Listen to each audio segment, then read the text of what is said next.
గతంలో జరిగిన mistakes repeat కాకుండా ఈసారి ఎలాంటి ఏర్పాట్లు చేస్తారు? నో, మీరే చూశారు కూడా గతం లోపల ఎట్లుండే ఈ రోజు ఎట్లుందో. ఈ రోజు చాలా ప్రశాంతంగా అందరూ కూడా చాలా ప్రశాంతంగా దర్శనం చేస్తున్నట్టు కనిపించింది. ఈవెన్ భక్తుల మీరు క్యూ లైన్లో చూస్తే కూడా వెరీ స్మూత్ వేలో. అండ్ పోలీస్ సిబ్బంది కూడా I think they are doing an excellent job. Last టైంకి ఈ టైంకి ఒక లెసన్ అనిపించింది.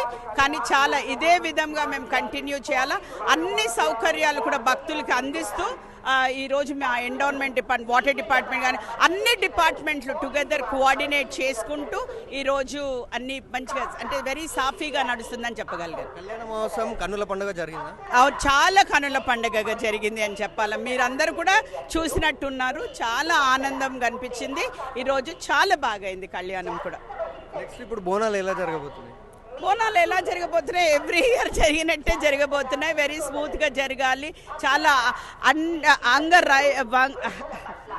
What ever it is very smooth way లోపల చాలా ఘనంగా నిర్వహించాలనేసి మా గౌరవ ముఖ్యమంత్రి గారి ఆదేశాల మేరకు మా మంత్రివర్యులు ఇన్ఛార్జ్ మంత్రివర్యులు పొన్నం ప్రభాకర్ కానివ్వండి, కొండ సురేఖ గారు కానివ్వండి, అంటే కంటిన్యూస్గా సమీక్ష సమావేశాలు నిర్వహిస్తూ అందరికీ కూడా ఆదేశాలు ఇవ్వడం జరిగింది. ఎవ్రీబడి అన్ని డిపార్ట్మెంట్స్ కూడా కోఆర్డినేట్ చేసుకుంటూ దీన్ని సక్సెస్ చేయాలనేసి మా ఉద్దేశం అండి. సీఎం రేవంత్ రెడ్డి గారు ఏ దేవుని దర్శించుకుంటాడు ఇప్పుడు ఈ బోనాల్లో?